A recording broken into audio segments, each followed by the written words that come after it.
ನಮಸ್ತೆ, welcome back to my channel. ಯಾರಿಗೆಲ್ಲ ಹೊತ್ತ ಶಾವಿಗೆ ಇಷ್ಟ ದಯವಿಟ್ಟು ಕಾಮೆಂಟ್ ಸೆಕ್ಷನ್ ತಿಳಿಸಿ.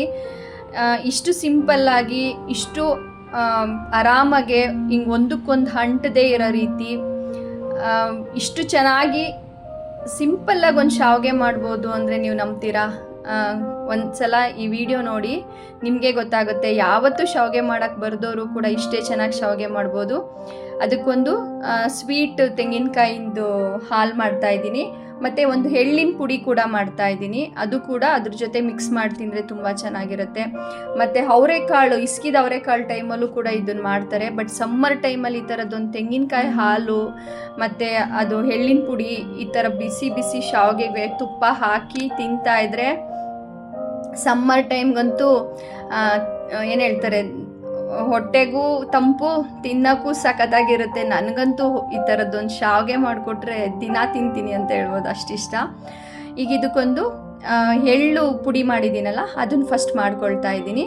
ಇಲ್ಲಿ ಒಂದು ಕಪ್ನಷ್ಟು ಎಳ್ಳನ್ನ ತೊಗೊಂಡಿದ್ದೀನಿ. ಇದನ್ನು ಎಷ್ಟು ಕರೆಕ್ಟ್ ಹದಕ್ಕೆ ಹುರಿಬೇಕಂದ್ರೆ, ಸಣ್ಣ ಉರಿನಲ್ಲಿ ನಾವು ಎಳ್ಳನ್ನು ಎಷ್ಟು ಹದವಾಗಿ ಹುರ್ಕೊತೀವೋ ಆ ಪುಡಿ ಅಷ್ಟು ರುಚಿಕರವಾಗಿ ಬರುತ್ತೆ. ಶಾವಿಗೆಗೆ ಈ ಥರದ್ದೊಂದು ಎಳ್ಳು ಪುಡಿ ಯಾವತ್ತೂ ಹಾಕ್ಕೊಂಡು ತಿಂದಿಲ್ಲ ಅಂದರೆ ಒಂದ್ಸಲ ಟ್ರೈ ಮಾಡಿ, ಅದ್ರ ಫ್ಯಾನ್ ಆಗಿಬಿಡ್ತೀರಾ ಅಂತ ಹೇಳ್ಬೋದು. ಬಟ್ಟು ಎಳ್ಳನ್ನ ನೀವು ಕರೆಕ್ಟ್ ಅದು ಕುರಿಬೇಕು. ಒಂದು 5 ನಿಮಿಷ ಸಣ್ಣ ಉರಿನಲ್ಲಿ ಬಿಡದೆ ಈ ರೀತಿ ಚೆನ್ನಾಗಿ ಫ್ರೈ ಮಾಡ್ಕೋಬೇಕು. ಎಳ್ಳು ಚಟಪಟ ಅಂತ ಸಿಡಿಯೋಕ್ಕೆ ಸ್ಟಾರ್ಟ್ ಆಗುತ್ತೆ, ಕಲರ್ ಚೇಂಜ್ ಆಗಿ ಲೈಟ್ ವೆಯ್ಟ್ ಆಗುತ್ತೆ. ಅವಾಗ ಕರೆಕ್ಟ್ ಅದಕ್ಕಿದೆ ಅಂತ. ಈಗ ಇದನ್ನು ತಣ್ಣಗಾಗಕ್ಕೆ ಒಂದು ಪ್ಲೇಟ್ಗೆ ಎತ್ತಿಡ್ತಾ ಇದ್ದೀನಿ. ನಂತರ ಇಲ್ಲಿ ನಾನು 1 ಸ್ಪೂನಷ್ಟು ಗಸಗಸೆ ಕೂಡ, ಇದು ದೊಡ್ಡ ಸ್ಪೂನು, ನೀವು ಚಿಕ್ಕ ಸ್ಪೂನ್ ಆದರೆ 2 ಸ್ಪೂನ್ ಹಾಕೋಬೇಕಾಗತ್ತೆ. ಈಗ ಇದನ್ನು ಕೂಡ ಈ ಪುಡಿ ಮಿಕ್ಕಿದ್ರೂ ಕೂಡ ಏನು ವೇಸ್ಟ್ ಆಗಲ್ಲ. ಇಟ್ಕೊಂಡು ಅದನ್ನು ಡೈಲಿ ಊಟ ಆದಮೇಲೆ ಒಂದೊಂದು ಸ್ಪೂನ್ ನಾನು ತಿಂತಾ ಇರ್ತೀನಿ. ಆರೋಗ್ಯಕ್ಕೆ ತುಂಬ ಒಳ್ಳೆಯದು ಎಳ್ಳು ತಿನ್ನೋದ್ರಿಂದ. ಇಲ್ಲ ತಂಬಿಟ್ಟು ಮಾಡ್ಕೋಬೋದು. ನಾನಿಲ್ಲಿ 1 ಕಪ್ನಷ್ಟು ಮಾಡ್ತಾಯಿದ್ದೀನಿ. ನಿಮ್ಗೆ ಯಾವ ಪ್ರಮಾಣದಲ್ಲಿ ಬೇಕು ಮಾಡ್ಕೊಳ್ಳಿ. ಈಗ ಗಸಗಸೆನೂ ಅಷ್ಟೇ ಒಂದು 2 ನಿಮಿಷ ಸಣ್ಣ ಊರಿನಲ್ಲಿ ಹುರಿದ್ರೆ ಸಾಕು. ಅದನ್ನು ಎತ್ತಿಟ್ಕೊಳ್ತಾ ಇದ್ದೀನಿ. ನಂತರ ನೋಡಿ, ಈಗ ಅದೇ ಬಾಣಲೆಗೆ 3 ಕಪ್ಪಷ್ಟು ಅಕ್ಕಿ ಹಿಟ್ಟನ್ನ ಸೇರಿಸ್ಕೊಳ್ತಾ ಇದ್ದೀನಿ. ಅಕ್ಕಿ ಹಿಟ್ಟನ್ನ ತುಂಬ ಉರಿಬೇಕಂತ ಇಲ್ಲ, ಸಣ್ಣ ಉರಿನಲ್ಲಿ ಬಿಡದೆ ಈ ರೀತಿ, ಎಲ್ಲೂ ಅದು ಕಲರ್ ಚೇಂಜ್ ಆಗಬಾರ್ದು, ತಳ ಹಿಡಿಬಾರ್ದು, ಬಿಡದೆ ಈ ರೀತಿ 1-2 ರಿಂದ 3 ನಿಮಿಷ ಹಿಂಗೆ ಮಗ್ಸ್ತಾ ಇರಬೇಕು. ಹೇಗಿರ್ಬೇಕಂದ್ರೆ, ಹಿಂಗೆ ಅಕ್ಕಿ ಹಿಟ್ಟಲ್ಲಿ ಹಿಂಗೆ ಬಿಟ್ಟರೆ ರಂಗೋಲಿ ಥರ ಬರಬೇಕು, ಅಷ್ಟಿದ್ರೆ ಸಾಕು. ತುಂಬ ಓವರಾಗಿ ಫ್ರೈ ಮಾಡೋದು ಬೇಡ, ಕಲರ್ ಚೇಂಜ್ ಆಗೋದು ಬೇಡ. ಒಂದು ಬೆಚ್ಚಗೆ ಮುಟ್ಟಿದ್ರೆ ಬೆಚ್ಚಗಿರಬೇಕು. ನೋಡಿ, ಸ್ಟವ್ ಆಫ್ ಮಾಡ್ತಾ ಇದ್ದೀನಿ. ಈ ಹದಕ್ಕೆ ಹುರ್ಕೋಬೇಕಾಗತ್ತೆ.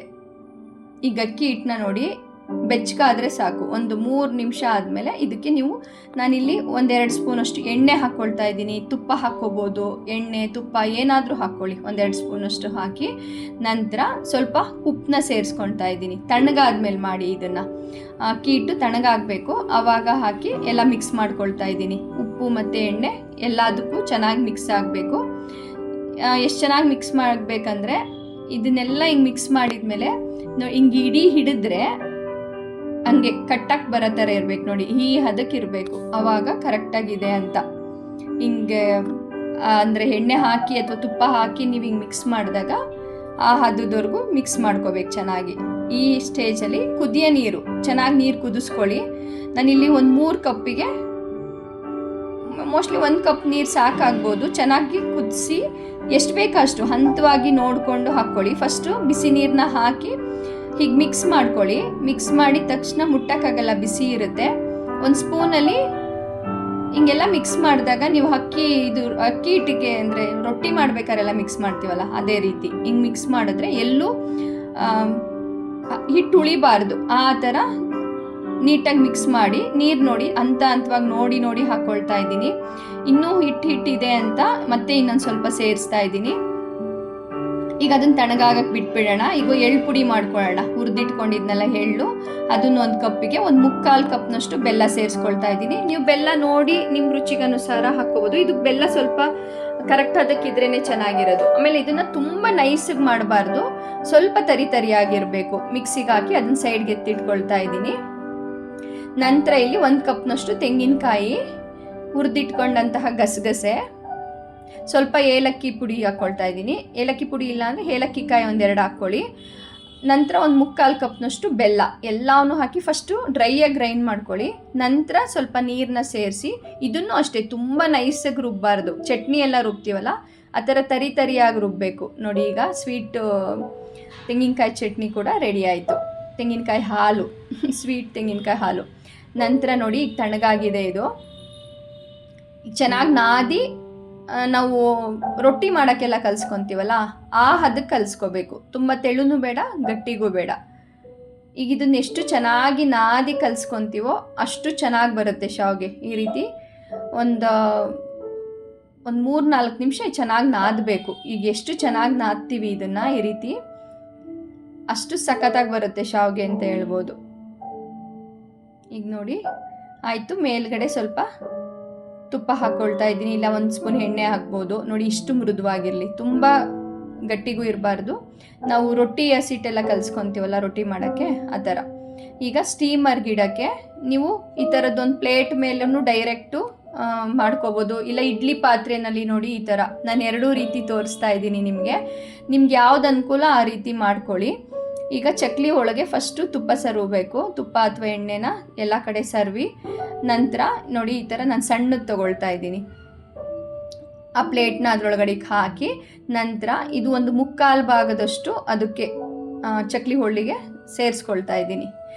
ನಾವು ಇದರಲ್ಲಿ ಒತ್ತ ಶಾವಿಗೆ ಹೀಗೆ ಮಾಡ್ತೀವಿ. ನಾವು ಸಣ್ಣವರಲ್ಲಿ ಆ ಥರ ಊರಲ್ಲಿ ಈಗಲೂ ಇದೆ, ಮರದಲ್ಲಿ ಮಾಡಿರ್ತಾರೆ ಇದು ಚಕ್ಲಿ ಹೊಳ್ಳು. ಅದು 2 ಕಡೆ ಸ್ಟ್ಯಾಂಡ್ ಇರುತ್ತೆ, ಹಿಂಗೆ ಹೊತ್ತಿದ್ರೆ ಕೆಳಗಡೆ ಕೆಲವರು ಅದನ್ನು ಒಬ್ರು ಇಟ್ಕೋಬೇಕು. ಆ ರೀತಿ ನಾನು ಇದನ್ನು ಚಕ್ಲಿ ಹೊಳ್ಳಲ್ಲೇ ಮಾಡ್ತಾ ಇದ್ದೀನಿ. ನೋಡಿ ಈ ಥರ ಸ್ಟೀಮರ್ ಗಿಡ ಪಾತ್ರೆ ಆದರೆ ನೀವು ಅಲ್ಲೇ ಒಂದು ಈ ರೀತಿ ಸರ್ಕಲ್ಲೋ ಇಲ್ಲ ಉದ್ದ ಶೇಪೋ ನಿಮ್ಗೆ ಯಾವ ಶೇಪಿಗೆ ಬೇಕೋ ಆ ಶೇಪಿಗೆ ನೀಟಾಗೆ ಶಾವಿಗೆನ ಹೊತ್ಕೊಂಡ್ರೆ ಆಯಿತು.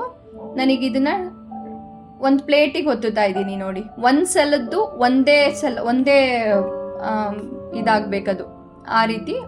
ಈಗ ಇನ್ನೊಂದು ಈಗ ಈ ಥರದ ಪಾತ್ರೆ ಆದರೆ 2 ಅಥವಾ 3ನ ಹೊತ್ಕೋಬೋದು.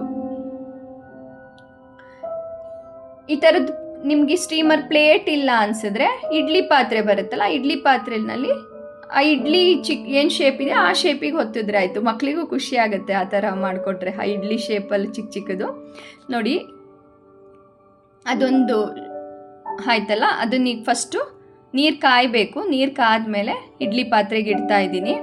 ನಂತರ ನೋಡಿ ನಿಮ್ಮ ಹತ್ರ ಆ ಥರ ಪ್ಲೇಟ್ ಇಲ್ಲ ಅಂದರೆ ಈ ಥರ ಇಡ್ಲಿ ಪಾತ್ರೆಗೇ ಆ ಇಡ್ಲಿ ಶೇಪಲ್ಲಿ ನಾನು ಅದನ್ನು ಹೊತ್ಕೊಳ್ತಾ ಇದ್ದೀನಿ. ಈ ಥರದ್ದು ಸ್ವಲ್ಪ ಮಕ್ಕಳಿಗೆ ಖುಷಿ ಆಗುತ್ತೆ. ಆ ಶೇಪು ಅದು ನೋಡೋಕ್ಕೆ ತುಂಬ ಖುಷಿಯಾಗಿರುತ್ತೆ, ತಿಂತಾರೆ. ಮತ್ತು ತುಂಬ ಚೆನ್ನಾಗಿರುತ್ತೆ. ಈ ಸಮ್ಮರ್ ಟೈಮಲ್ಲಿ ಶಾವಿಗೆ ಮಾಡಿ ತಿನ್ನೋದು. ನಮ್ಮೂರಲ್ಲೆಲ್ಲ ಜಾತ್ರೆಗೆ ಶಾವಿಗೆ ಮಾಡ್ತಾಯಿದ್ರು, ತಂಪು ಅಂತ ದೇಹಕ್ಕೆ. ಜಾತ್ರೆ ಹಬ್ಬಗಳಂದರೆ ಹಾಗಲ್ವಾ, ಯಾವ ಸೀಸನ್ಗೆ ಏನು ಒಳ್ಳೆಯದು ಅದು ಮಾಡೋದು. ಈಗ ಇದನ್ನೆಲ್ಲ ಹಿಟ್ಟಾದಮೇಲೆ ನಾನು ಒಂದು 10ರಿಂದ 15 ನಿಮಿಷ ಸ್ಟೀಮ್ ಮಾಡ್ಕೋಬೇಕು. ಸೇಮ್ ಇಡ್ಲಿ ಪಾತ್ರೆಯಲ್ಲಿ ಇಡ್ಲಿ ಹೇಗೆ ಸ್ಟೀಮ್ ಮಾಡ್ತೀರೋ ಹಾಗೆ ಕುಕ್ಕರಲ್ಲಿ ಬೇಕಾದ್ರೂ ಮಾಡ್ಬೋದು. ನಾನು ಇಡ್ಲಿ ಪಾತ್ರೆಯಲ್ಲಿ ಮಾಡ್ತಾಯಿದ್ದೀನಿ.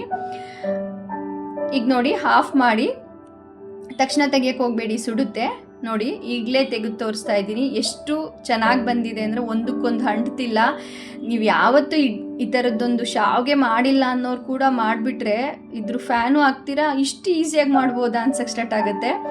ಬಿಸಿ ಬಿಸಿ ಶಾವಿಗೆಗೆ ತುಪ್ಪ ಹಾಕಿ ತೆಂಗಿನಕಾಯಿ ಹಾಲು, ಎಳ್ಳು ಪುಡಿ, ಇದಕ್ಕೊಂದೊಂದ್ಸಲ ಅವರೆಕಾಳು ಸೀಸನ್ನಲ್ಲಿ ಇಸ್ಕಿದ್ದ ಅವರೆಕಾಳು ಸಾಂಬಾರು ಅಂತೂ ಅದ್ಭುತವಾಗಿರುತ್ತೆ. ಅದಕ್ಕೊಂದು ತೆಂಗಿನಕಾಯಿ ಹಾಲು ಮಾಡಬೇಕು. ಅವಾಗ ಬರೀ ತೆಂಗಿನಕಾಯಿ ಹಾಲು, ಆ ಶಾವಿಗೆ ತೆಂಗಿನಕಾಯಿ ಹಾಲು ಹಾಕಿ ಅದು ಇಸ್ಕಿದ ಬೇಳೆ ಸಾಂಬಾರು ಹಾಕಿ ತಿಂತಾಯಿದ್ರೆ ನನಗಂದು ಸಖತ್ ಇಷ್ಟ. ಖಂಡಿತ ಈ ರೆಸಿಪಿ ಟ್ರೈ ಮಾಡಿ, ತುಂಬ ಇಷ್ಟ ಆಗುತ್ತೆ.